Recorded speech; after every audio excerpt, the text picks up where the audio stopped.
Please spread the word about my shows. I'm an independent creator and I would really appreciate it. I make K-pop guides, as well as I have exclusive interviews with songwriters, journalists, the artists themselves, best new music roundup episodes, artist-specific deep dive episodes, episodes about the history of K-pop. All sorts of content is covered. So to get your fill and support an independent creator, please check out 17 Carat K-Pop wherever you get your podcasts, and view an episode guide at howtostan.substack.com. Hello everybody, and especially hello to my fellow Carats.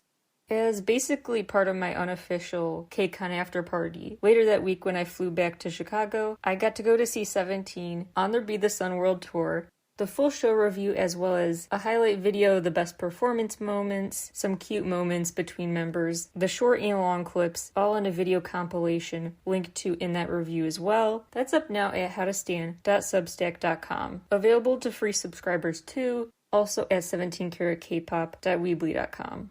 So full rundown of what happened at the show, and my personal experiences at 17 shows, why they mean so much to me in particular, some personal tones I take in that concert review as well, and at the bottom of the post I link to a ton of my previous 17 dedicated writing, so please check those out there. But now, 17 things we've got to talk about, now that I've seen the Be the Sun World Tour show. So this conversation is for all Carats who are seeing the show, or want to know about what went down, and of course, especially for Chicago Carats, very curious what you think about how the show went down. In the comment section, I believe there should be an option on Spotify for that. I'll turn it on for this episode. Wherever you're listening, you can comment or tag me on socials, but I'm very curious about so much of this show, and will love your takes on it. So, without further ado, 17 things I've been stuck thinking about since seeing the Be the Sun concert in Chicago. Number 1. The unofficial pre-show of sorts. I really love that at K-pop shows, they never try to advertise. Like, there aren't just a bunch of ads out there, irrelevant ads or ads for other artists. They don't try to promote other groups or anything. It's just for fans. And it has more of a feel then of an authentic just fan gathering. So I always thought that was kind of cool. Whereas with other pop shows, sometimes you'll have a ton of different random ads or ads for different artists that they're really pushing you to see. This was just all 17 all night long. And a really full circle moment because seeing them on the Ode to You tour was actually my last pre-pandemic concert. Now years later, they're back at the same venue in Chicago, but it's more full this time, way more rows of seats full. And they start off the same as they did then, where in the lead up to the show, they just play their music videos in chronological order. And that was so exciting because it really took me back. The second I got in my seat and I'm watching the videos like I did in 2020 at the same venue, I just had this feeling of being so proud of them, but also so excited to be back, going to concerts again. It just felt like a very fun, full circle moment. Then the crowd turned up for Cheers. When Cheers was playing, the lights had dimmed early and everyone was rocking out like they were at the club. It was really, really fun to watch. Can't even imagine how good the energy would have been if they did Cheers live. Number 2, that opening number. First of all, how immersive. I mean, it was so cool how the big screens looked like one thing, but then they almost became 4D, like something shot out of the screen, and all of a sudden, a galaxy of stars just exploded in your face, replacing the plain curtains with a beautiful starry sky you are enveloped in. And then came the literal fire. Literal fire, you could feel it from your seat. At least I could. Literally so hot, so high energy, so incredible. It was like a meteor had crash landed into the United Center. Really cool visuals and special effects made this such an immersive opening, so it leaves you hooked and just mesmerized by this show from the very, very beginning. Then super fiery follow-ups. Great choice to follow up with March, and then a classic hit. I could watch the choreography for Hit on loop my entire life pretty much.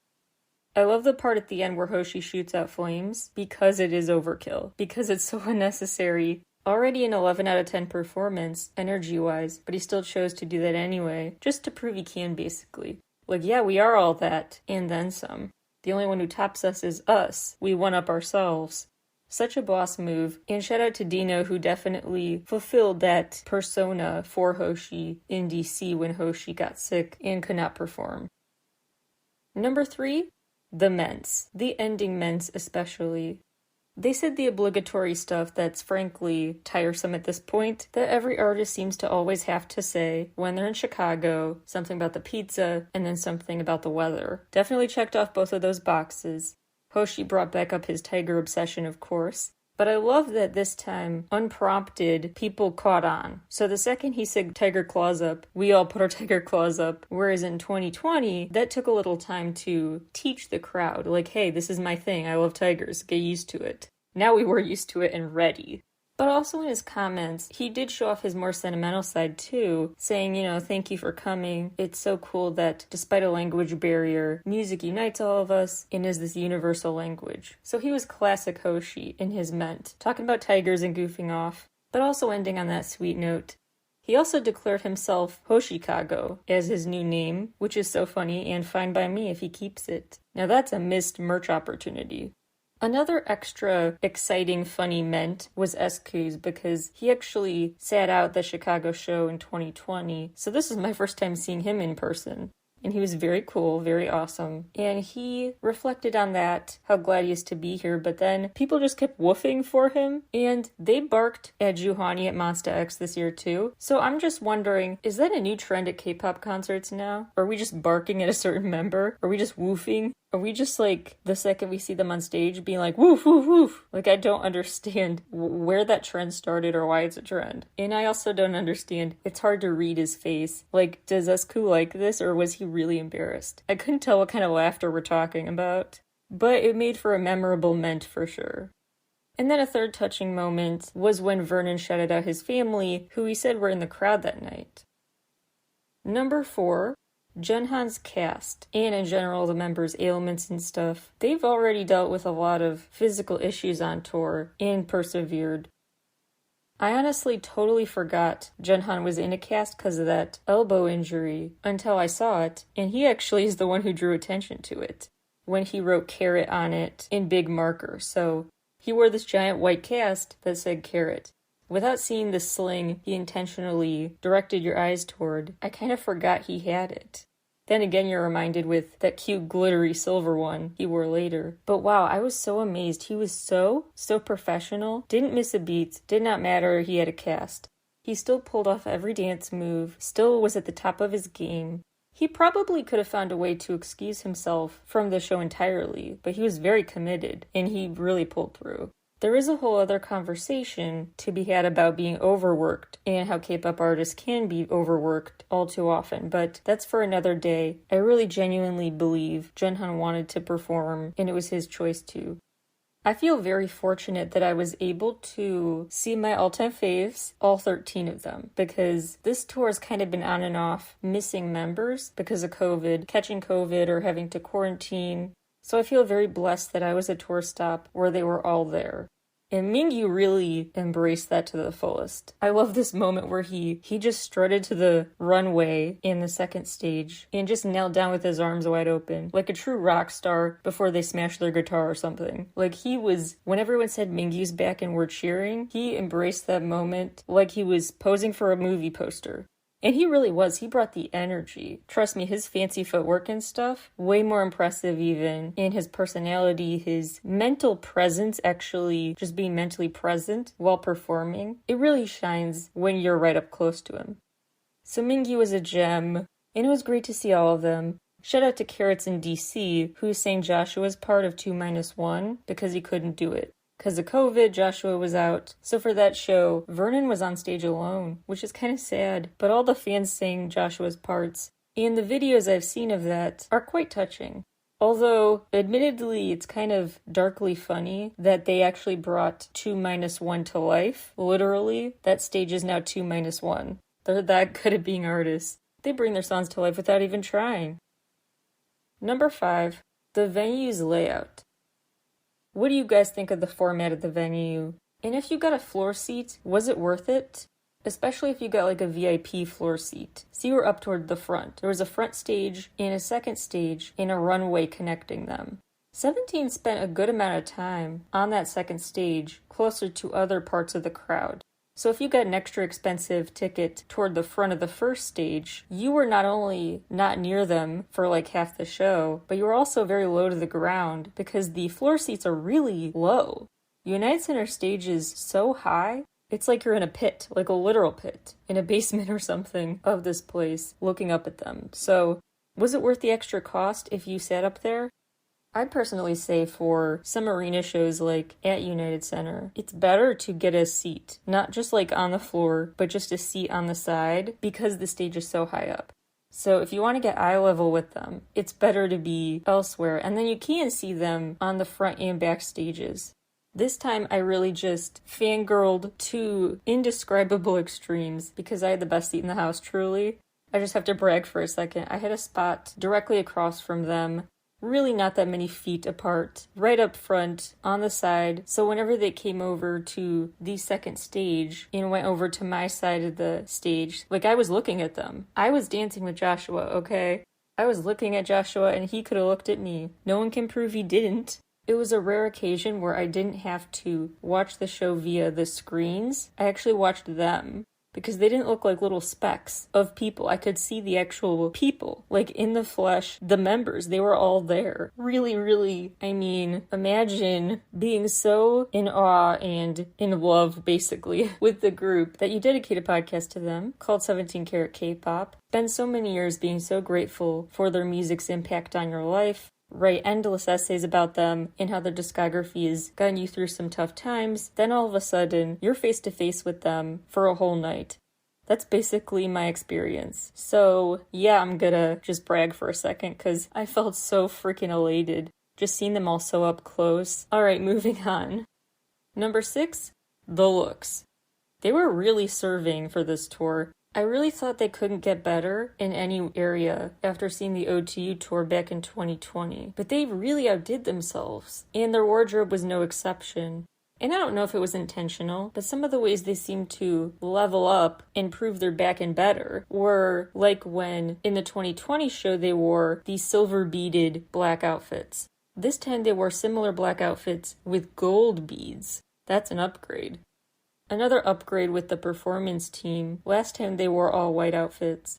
This time they did too, but with way more glitter and sparkly stuff. Lots of rhinestones. June was exceptionally good looking in that white outfit, with the platinum blonde hair, the glittery ankle boots. I mean, he looked like he was ready for the retro disco dance party. Like he's the kind of person who dressed like people thought they looked like in their 80s outfits, 80s or 90s outfits. Like not the looks where you look back and think, what was I thinking? But the looks, what you had in your head at the time of, oh, that's what I want to look like. He's the ideal. People thought they looked like that. So June was serving, and also I would say best dressed is Mingyu. Mingyu was really just so hyped to be back, and he just looked like such a rock star. And again, I was fangirling because he was by me a lot by that side of the stage. So I got like an up-close side profile for a lot of performances. Seeing his wavy hair and the leather pants and the sheer shirt, I mean, what is there to say? I'm speechless. I love the metallic outfits for Shadow. Then there were the sporty looks for left and right. Curious what you think about the 8's orange vest, orangey red vest. That may be a polarizing choice. But on the whole, I thought the ensembles were really eye-catching for good reasons. Number 7, the crowd. Last time I remember some notable crowd members, like those who dressed up as literal carrots, like the vegetable. This time I saw a banana, probably some other random foods in the crowd. One girl had quite a costume. This inflatable alien outfit that had little inflatable baby legs in front. So her real legs were kind of hidden, and in the outfit it looked like she was the baby the alien was holding. Really eye-catching and confusing, but you do you. There were a lot of cool eye-catching looks. I saw a lot of cowboy hats, nods to the Hot Music video, and similar ones dripping with rhinestones, like in the Cheers video. So people were dressed to impress, as they usually are in K-pop crowds. One girl who looked super cute was an 8-year-old there, with a bunny ear hat. She was definitely one of the youngest people there. So that's another thing I'm curious what you think about, is the diversity or lack thereof in the ages of attendees, because I feel like K-pop shows vary widely. I've been to K-pop shows like BTS that are so diverse. All ages, all gender identities, everyone's there. This time and in the past, for 17, it's been very much mostly people my age, early 20s, or kind of around there. Like, all very my generation, it seems. Obviously, there are exceptions, but the majority. So I'm curious what you've noticed at different K-pop shows, the audiences they draw, maybe the reasons you think they draw that. I personally think it's rare to see little kids at K-pop shows because K-pop really took off in the US starting around 2017. So the generation who feels like we really connected with these idols and we bonded over their stuff with peers and we grew up with them a little as we entered a new era of life as teenagers, they're all around my age.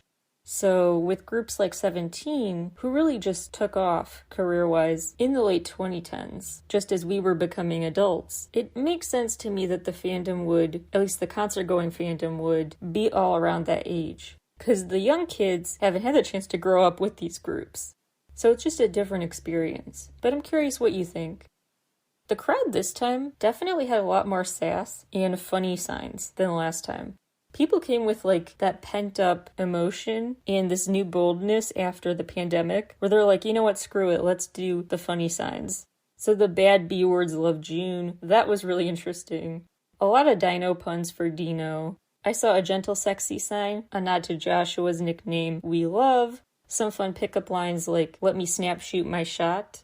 There were also interesting ones like Latinas Love Mingyu that made me think, oh, that's interesting, I guess. There are some interesting preferences, different biases for different types of people. I don't know. But it was very interesting to see different signs for different members. Number 8, 2-1, Joshua and Vernon song. Two things I wanted to say about that. One is, when they performed, I really got a glimpse of who they could be as soloists, down this pop-punk route with solo work, especially with Vernon. Like, seeing him, I pictured him doing solo stuff and just thriving.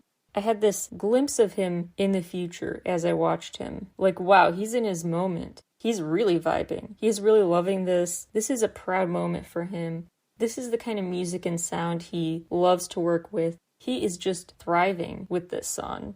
Really brought home how much he does well with this kind of song. But the second thing I wanted to mention was I'm curious, would you guys prefer more collabs with them, like official a Joshua Vernon subunit, or would you prefer new combinations of members being duos in the future? Like if other albums in the future have their bonus tracks, do you want more Joshua Vernon bonus tracks, or do you want different pairings? And were there any pairings you would have loved to see during the show? I would love still the day they hopefully make time for some solo stages so I could see Ruby live, Side by Side live, all that good stuff. I really want to see Hoshi do Spider live. That would be incredible. I would have also loved to see Mingyu and Wanwoo do Bittersweet, Joshua and DK do the song 17. Maybe Pink Sweats is a special surprise guest for that. Just spitballing here. Number 9. Speaking of interesting duos, now let's talk unit stages. Again, the performance team really impressed with their energy. Like, they were bringing these songs to life in a brand new way, making them feel so house party ready, and they were posing and dancing like they were voguing practically. I mean, they were eating it up. They were giving everything they were supposed to. I also think Back It Up by the hip-hop team was a unit stage standout because Back It Up Live is just such a freaking banger. It felt like the ultimate just club-ready banger. It was just so good live. Number 10, they're sketches, I call them. The moments that are scripted, kind of Disney movie-esque, corny, over-the-top, little sketches basically. The theatricality of it all. That's always part of their shtick, basically. I really love that they do that. It's just part of their cute quirkiness as a group. And this time they did that again. They had a whole "Where is Vernon?" scene. And then they had a scene with DK playing the role of like a sergeant meets sports coach, ordering them to move left then right in unison. You can probably guess what song he was introducing.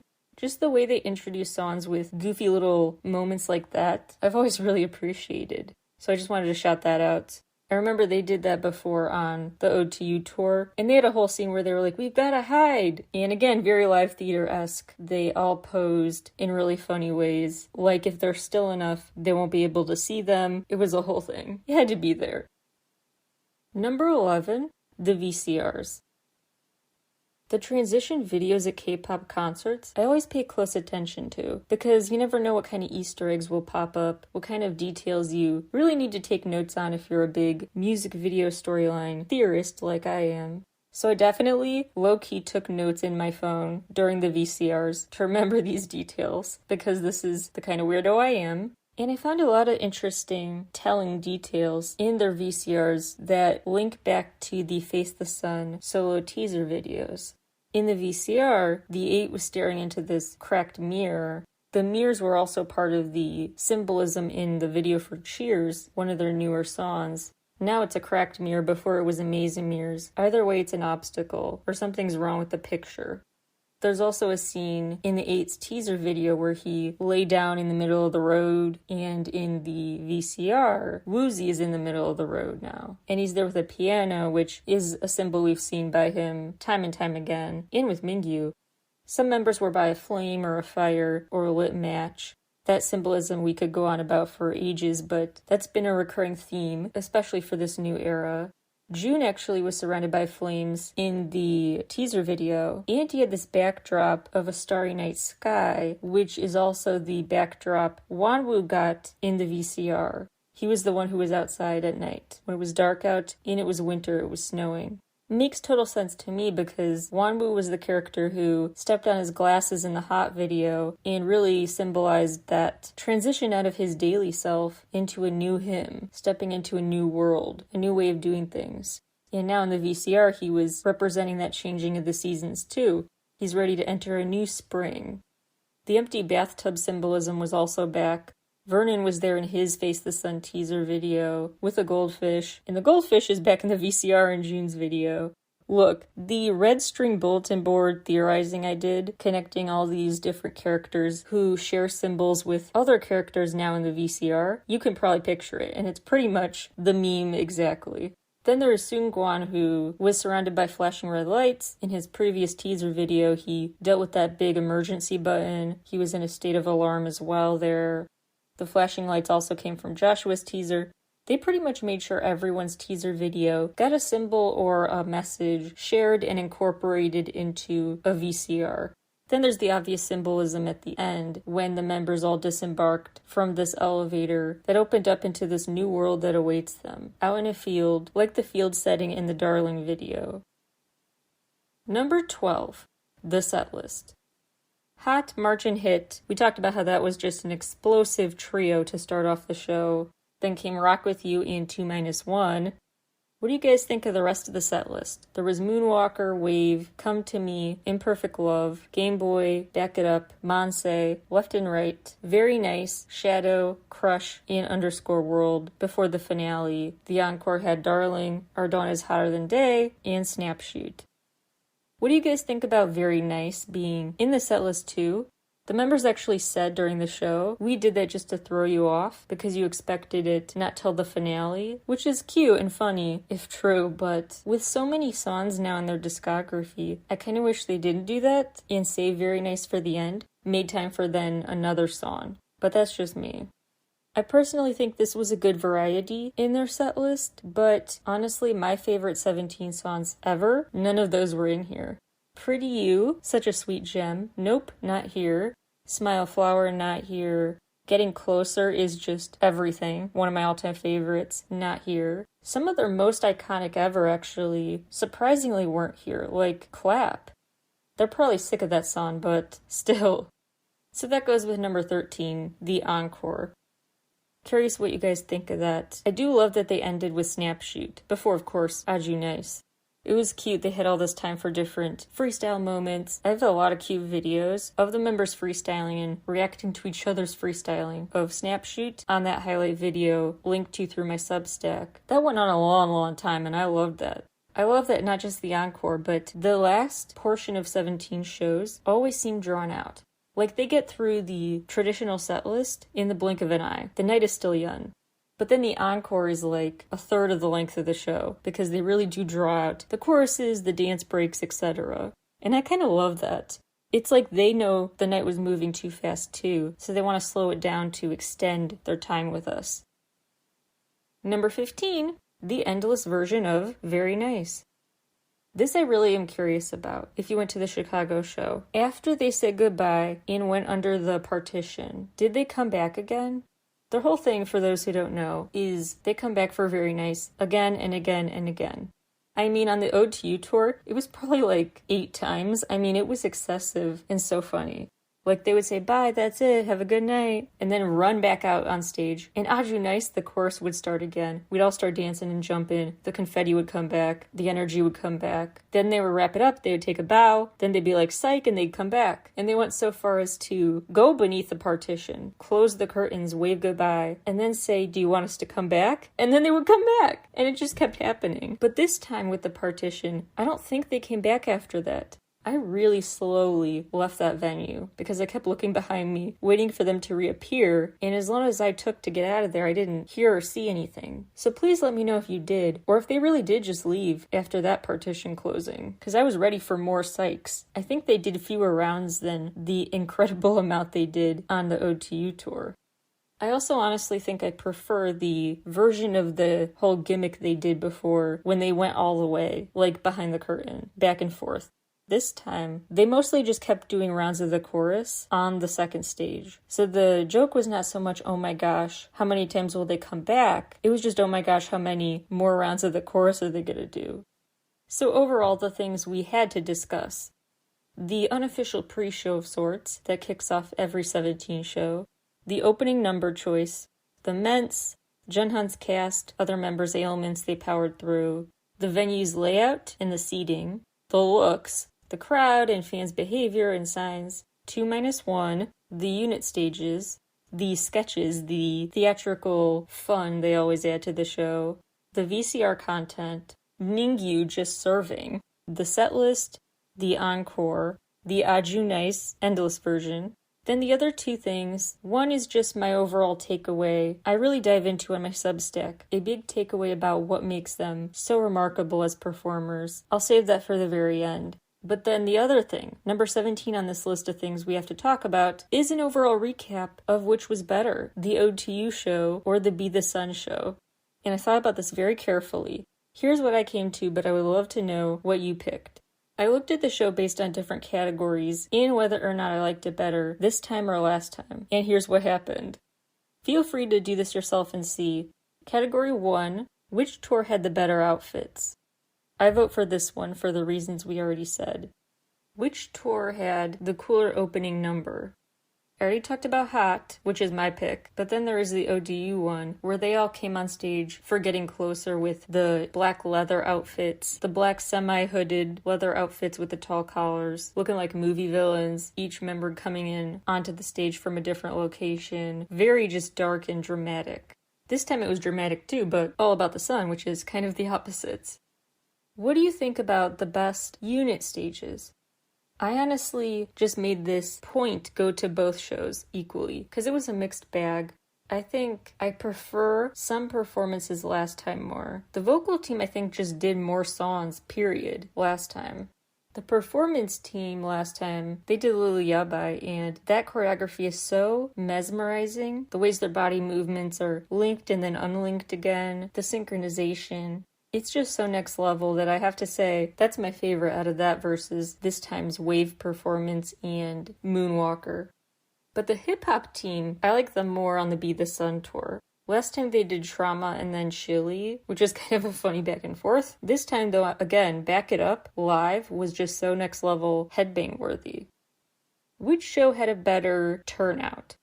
Not quantitatively, just the fans you liked more. The crowd was better. I like the energy and the sass and the personality of the Be the Sun crowd more than the Ode to You crowd.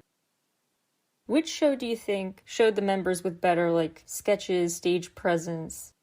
I would say Be the Sun, but actually last time I did love all the act natural moments.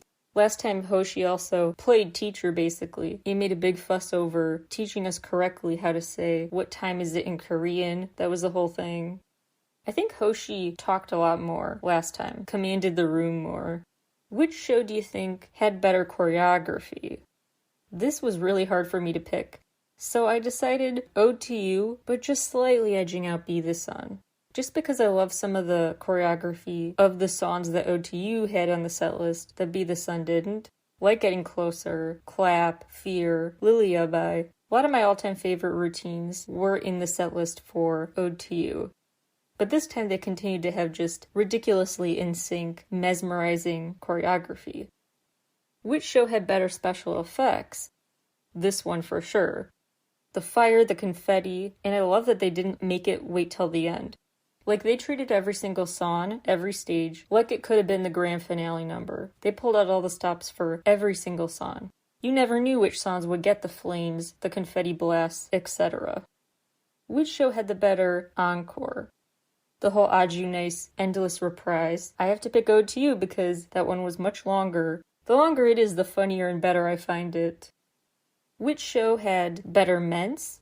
I would honestly say Ode to You. More memorable ones for me. They said some nice things again this time, but I'm just a sucker for what Joshua says, because he's my bias. Last time it felt like he was speaking into my soul. Like he was speaking directly to me, to my core, talking about, I hope tonight is a special decompression night, away from struggles in life, just a mental escape, and it was just very touching. This time, though, he did remind me why he's my bias because of the thoughtfulness of his comments. He focused on thanking second, third, fourth floor attendees who were watching the show from so high up. He was like, even if you can't have a good view, you still came out for us. That means a lot. Which tour had a better set list? Ode to You, but I love the variety in both. Era-wise, they really have tried to pay tribute to so much of their discography. Which tour had better VCRs? Ode to You. Ode to You's VCR plot was more cinematic to me. This time it still had all the interesting Easter eggs, video tie-ins, but more just dramatic, long close-ups. There was more action to watch unfold last time when they had the whole plot of passing around those letters like a secret code, kind of home run video-esque. I like that more. So outfits, opening number, unit stages, the crowd, stage presence, choreography, special effects, VCRs, encore, ments, set list, and here's what happened. Be the Sun Tour got 6 wins, 1 in 6 categories for me. The Ode to You Tour, 6 wins. It is a tie. So that answers that question, sort of. But let me know what you get. Which tour was better? They really are just so good. If you're curious era-wise, what they've paid tribute to on the 2 different tours, let's look through these different parts of their discography, and I'll tell you which ones they paid dust to or didn't. 17 Carat, no songs from it this time, 1 from the Ode to You tour. Last time they sang 1 song from Boys B, and 1 song this time too. From Love and Letter, 3 last time, only 1 this time. From All One, none this time, 1 last time. Going 17, 2 last time, none this time. Director's Cut, 1 last time, none this time. Teenage, 3 last time, none this time. You Make My Day, 1 last time, 3 this time. You Made My Dawn, almost all of it, none this time. From An Ode, 3 last time, 3 this time. Then there's newer stuff. Hangare had 1 this time. Semicolon had no songs played for either tour. The home run era, Dust. Come on, vocal team. You could have done All My Love live. Anyway, this time we got 2 songs from your choice, 3 from Attica, 5 from the newest release, Sector 17. They picked the best B-sides, by the way, from Sector 17, although Don Quixote would have also been cool live. As for extras, OSTs, the BSS subunit, they did 2 of those extras last time, none this time out of official releases. So this time, they really only did 2 songs that came out before You Make My Day. Then everything afterwards became their focus this time. Which makes sense, but it's just an interesting divide. And that Semicolon is the main era with no place in either set list. So that's the case unless, for some reason when I officially kept track of the set list back in 2020, the note I may have saved may have had an error. Otherwise, that's the case. If you want to decide for yourself which tour set list you prefer, here you go real quick one more time. Just pause and play if you want to write this down, because I'll go pretty fast. For Be the Sun, it was Hot, March, Hit, Rock With You, 2-1, Moonwalker, Wave, Come To Me, Imperfect Love, Game Boy, Back It Up, Monse, Left and Right, Very Nice, Shadow, Crush, Underscore World, Respect the Underscore, Darling, Our Dawn Is Hotter Than Day, Snapshoot, and Very Nice. Ode to You setlist was, in Chicago at least, Getting Closer, Rock, Clap, Thanks, Don't Wanna Cry, Trauma, Chili, Lullaby, Shh, as in SHH, Hug, Don't Listen in Secret, Smile Flower, Space, Adore You, Pretty You, Oh My, Good to Me, Just Do It, Happy Ending, Fear, 19, Hit, and Very Nice. Alright, very curious what you thought of the show. I will just say one final thing. I really lay it out way more in detail, my feelings about 17 personally, on my Substack. So go there if you want to find out, what is the big deal? Why do you love this group so much? Why do you find them so incredible?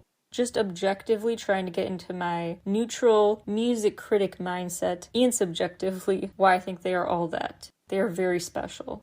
This show really solidified to me why I think that. They really are just masterful at what they do. They know how to make a show so interactive, so immersive, so fast, time flies by, such a treat for your eyes, ears, senses, and given my sensory issues, I've talked about at length before on the show, to find a way to kind of have those senses work together towards one thing only, which is watching their performances, really is very cool to finally have that kind of therapeutic, immersive escape from the typical noise that fills my head every day. So I'm endlessly grateful to 17 for bringing to life a discography that has always been there for me. Really means a lot. You just are one-upping yourselves, continuing to top your own game. I'm amazed, so excited for what your future has in store. And your discography just keeps getting so incredibly varied and lengthy that you can continue to amaze us, changing up the set list and covering even more songs, old and new, creating a brand new, wonderful, interactive, immersive experience with every tour. So here's to many more years of 17, and I have to say it, cheers! Thank you guys for listening. If you go, have fun. If you already did, congrats. And I will talk to you all again very soon. Bye everybody!